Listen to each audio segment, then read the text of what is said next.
Good night.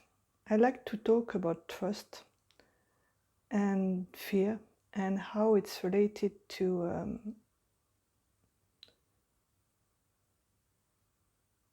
the contracted emotions that we don't want to feel. The emotions of feeling guilty. Because what I see at the bottom of the pot, at the end of the thread, it all boils down to feeling inadequate. And so much is done, said about finding your confidence, finding a way to express without fear. Fear to express. And going through that fear. But it's not really like this. That's not all the perspective you can have. And that's why it doesn't work that well, or that long, or that deep. Because deep down, what we are really afraid of is to not do the right thing, to not be there for us or others. In a way, it's a deep fear of self-betrayal, because you have goals, for example, and you're afraid you won't have the will to go after those goals. And the thing is that everything that we feel about being not capable of maybe missing out on the circumstances, maybe not have the courage, the strength, the will, the skills. It's based on the reality, on what is happening, because you see, in that thinking that we are doing stuff, in that thinking that you are as the me, as the voice that say, I've done that. Or my name is Anne, and that's my story, and I come from there, I'm going there, and I'm doing all that stuff. And sometimes I do it well, and sometimes I do it not so well, and sometimes I cannot figure out what to do, and sometimes I do, and sometimes I'm glad I did it, so I'm proud of myself, or I'm ashamed when I did not do well, or I can feel lucky when I don't know how I did it, and I would like to do it again. And we can even develop a sort of superstition of how things happen in various ways. Because when you look at it really with no judgment, with a very open perspective, you see that you, as me, as the voice that say I did it, never did anything. And here I come onto the non-doership that we found in non-duality. But it's so clear, you see, because it's like, let's say, a chance, or you just throw the dice or a coin, and it's going to be tail or head. So sometimes the commentary that say I did that is kind of in sync with what is happening, so it makes sense to the story.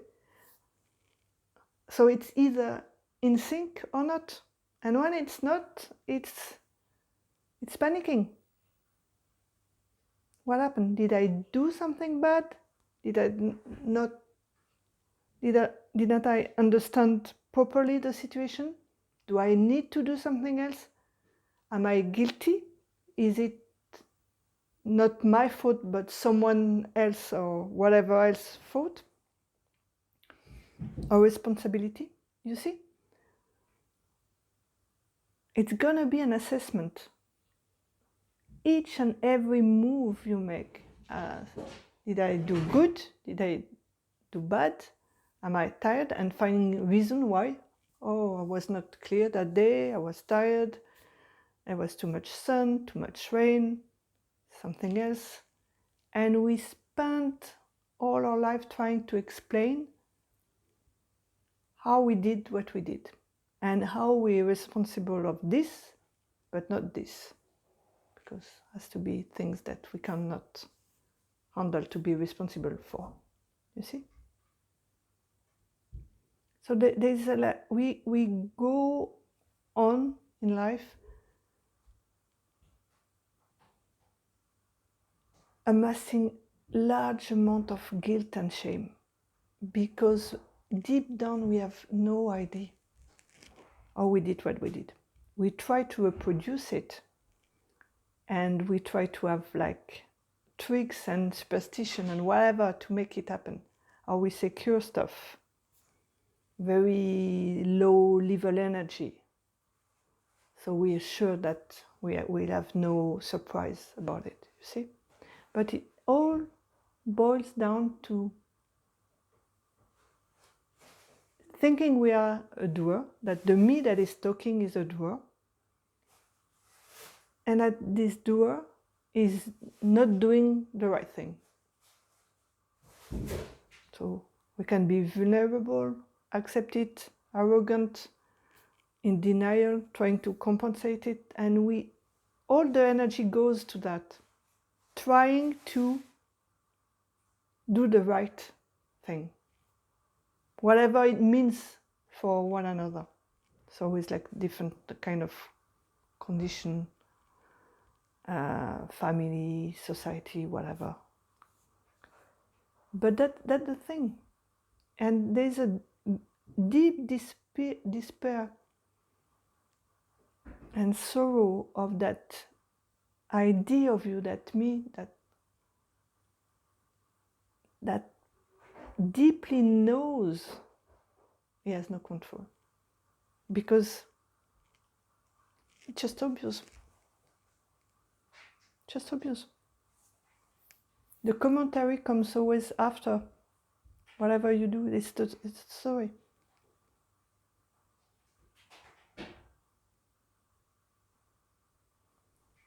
And the movement is a movement of recoil in fear or compensation into going through and making more, moving, and trying to get in a flow of doing that makes you feel that you're in charge. Until you stop or something happens and you're not in charge anymore, or you seem that doesn't go your way. Going your way is a way of claiming doership again. And then sometimes you feel in the flow because the commentary is in sync with what you're doing. There's no resistance, no recoil in fear. You trust at this point. And then it goes well until it doesn't. And back in the doubt of not being good enough, you see? How it works. And it's a deep fear because it's really the curtain that hides the absence of the doer as a me. As that me that's talking in your head, that you call yourself. But that as well, how can you say it's yourself? I mean, how can you say it's you when it's talking all day long, that when you want it to stop, you cannot? Sometimes it says stuff you prefer not to hear, and still it keeps talking. And then there's another voice that is seemingly having a conversation.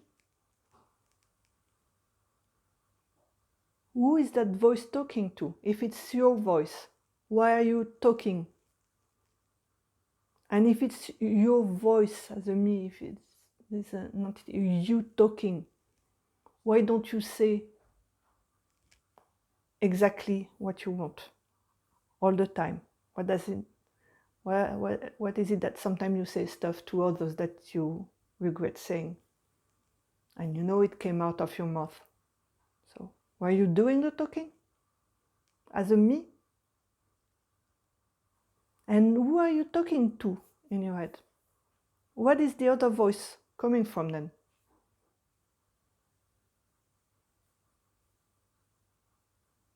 Isn't it like birds? One is singing on a branch and one in another tree is responding?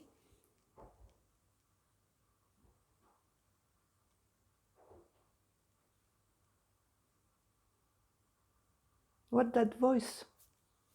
Who is that voice talking to? Who is listening to it? Because you cannot be all of it, right?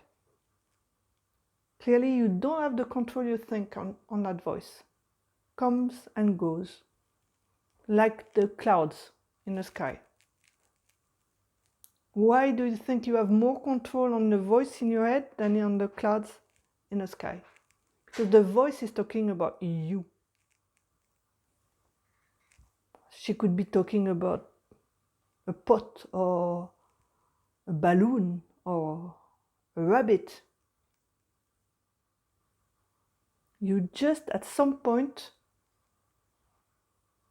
take it for granted that the voice is addressing personally you and that the voice is you. There is an entity there. There is a little persona, a little character. There is not someone, something separate that lives into that voice. Because again, you know you're not your body. If you lose part of your body, you're still here.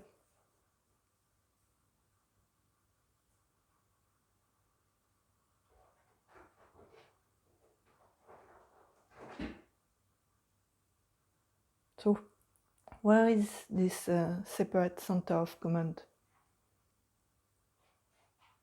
And your body is functioning.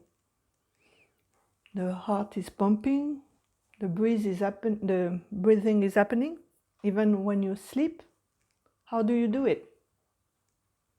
When you put your arm up, how do you do that?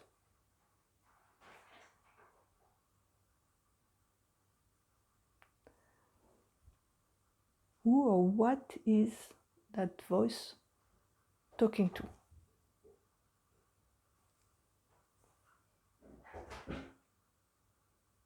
And now see the constant fear of failure, fear of not doing the right thing.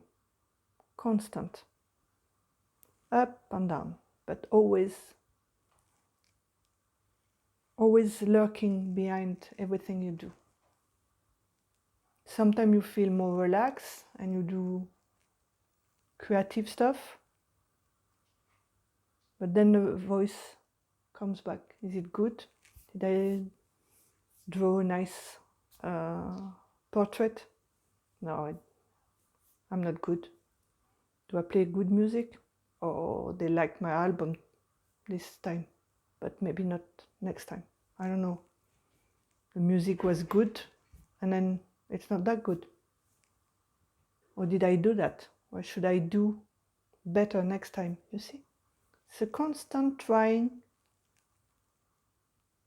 to ameliorate, to progress in your control, but you never ask the question,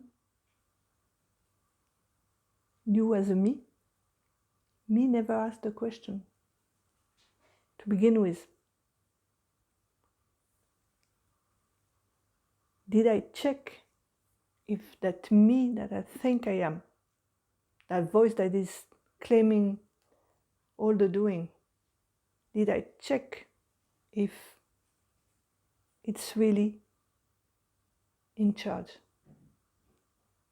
If it really has control over whatever is happening?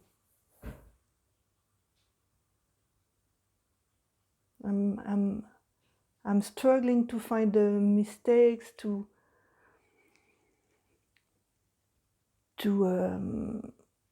better myself and my doing. But I did not check if I was the one. It's like if you were playing a game on a video game, but that's the demo, you see? The party did not start, so the whatever characters, they're moving on their own. But you think you have control. So check, is it a demo? Or do you really have control of whatever you're doing? And if so, where is it, that center of control?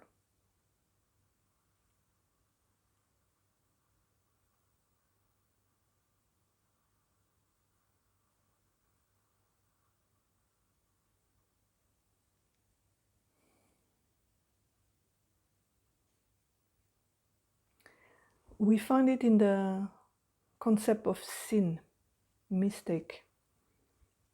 Since the beginning of self-reflecting, in a sense. And we keep judging ourselves and others for what they're doing.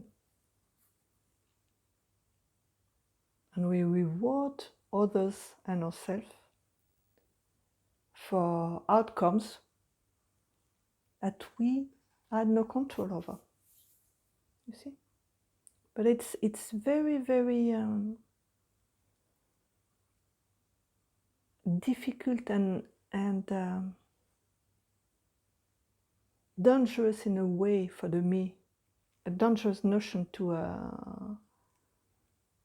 access, because then, oh, but the murderer can not be punished and everything. And it really goes deep into, if I'm not in control, who is in control of the others, and how can I blame them if they didn't do anything from their own volition? There is no volition, not mine and not others. So it's the chaos, you see, because we're not like spending the day, did I do good? Am I okay?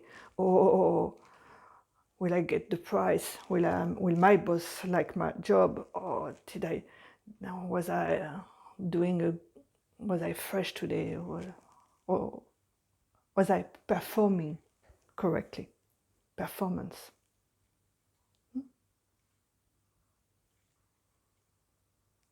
Everything is, if it's sin, that there is no separate center of command behind that voice that says it has control. If that voice is just lying in a way, then everything, all the energy of contraction and guilt and fear and everything goes away. And not even talking about that moment, just see how my life is full of contractive and recalling energy and resistance to life, because I'm so afraid I could not do the right thing, and people would judge me and I would judge myself. This is preposterous if there is no real me. But it makes sense, because look at life, just look at it. Just look at it. We spend all our time trying to do the right thing and having a bit of relief. Today I was okay, or I did good today. And in kind of low-key anxiety not to be as good tomorrow, or to be worse tomorrow, or what happens, I don't understand what happens, I'm doing stuff and it doesn't work. How can I make my things work? How can I do better? And if you do better, I hope it will go on. And then you judge the neighbor. Look at what he did. His lawn is not pretty. Or he did this, or my parents did this. Should have done something else. Why not? Well, all those options that they were supposed to have available, they choose the option that I don't like. Not good, and that's good, and that's not good. And we are hypnotized by the judging. So we don't ask the first question. Are we in charge to begin with? Find the one in charge. Because if not, look how mean you are to yourself. Look at how intolerant you are. Look at how unloving you are to yourself all day long, judging yourself so harshly. And somehow trying to find some kind of consolation, you know, warmth and avoidance of all that judgment. And then you go on distraction that can mostly be toxic to you, because you have to numb a little bit. It's so triggering of guilt, shame, and humiliating. All those things we don't want to feel. And same, you can go from that door in. When it's present, you're afraid of, I don't know, you can't not pay a bill, or someone is leaving you, or your boss is going to say something wrong about you, and so much fear comes. And beneath the fear, you will find the fear to be guilty, something you did not do right, and a deep feeling of helplessness, and a deep feeling of kind of humiliation and rejection from others. But it's all in helplessness, because that shows its face at those times. Oh, I could not do anything good. I cannot do it. And that's true. You have the truth there. But we don't want to feel that, because it reveals the truth. See that you're helpless, accept it completely, and see how it makes sense. How all the life, everything that happens makes sense.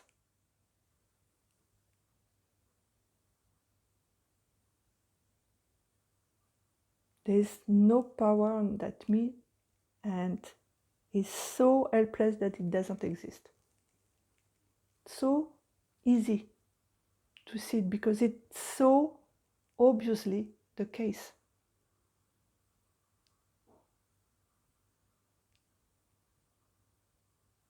So it's the same when you want to practice, you want to wake up, you want to better yourself spiritually again. And you know there is no doer somewhere. But then it's like, yes, but something else is in charge, right? We must go that way. I want my life to be that way. And it doesn't seem to go that way. But I have to practice something. But what the practice will show you is that you cannot do anything. And when you hear that there is nothing to do, you cannot do anything, feel the helplessness, the and what, but go deeper. You cannot do anything because there is no you.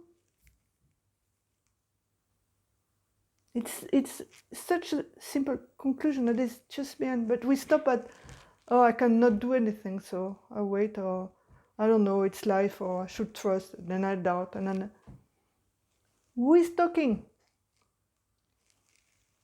And to whom is the voice talking? Just go explore that, because you'll see it's so obviously making sense, where nothing else makes sense in life.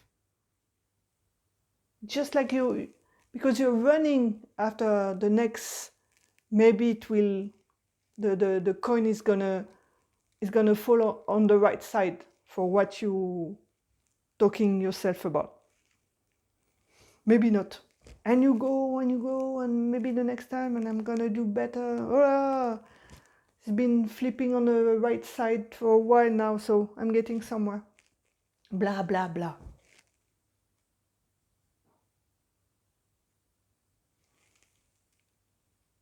Makes no sense.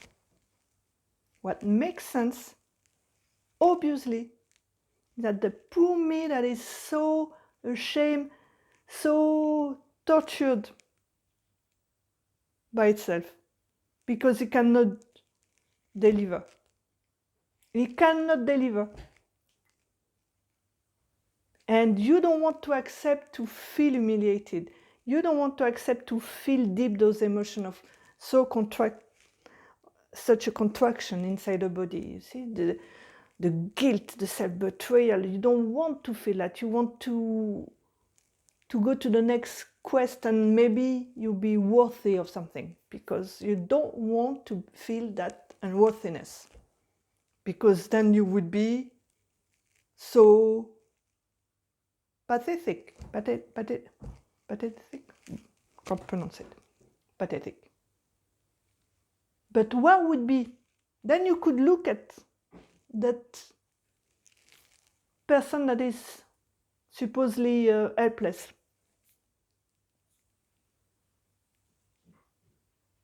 What's its substance of that thing that you call you?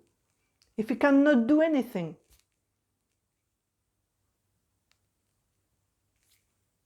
it isn't just a thought. That's it. I'm me, I'm doing stuff. This is a thought. And it comes with a train of thought. It's like little wagons. Come the choo-choo, and up in the train you go. Blah, blah, blah, blah, blah, blah, blah, blah. Who's listening? If you're doing the talking, you have to choose. And if you choose a side, see if you really have control on it. See if it's really you, if it's something else than just a thought that says, it's me. Go find evidence. It's so obviously just like a mirage, like a city you see in a desert. It seems to be a city, or water, whatever, a lake. Because you don't look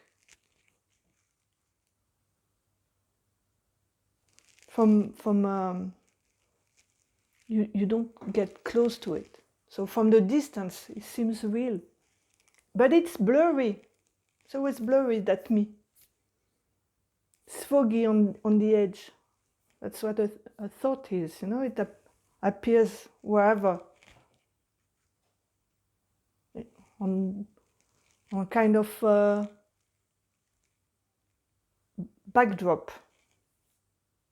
and there's no real age between, but you say, I know there is a thought there. Is it? Go look from close. What is it really?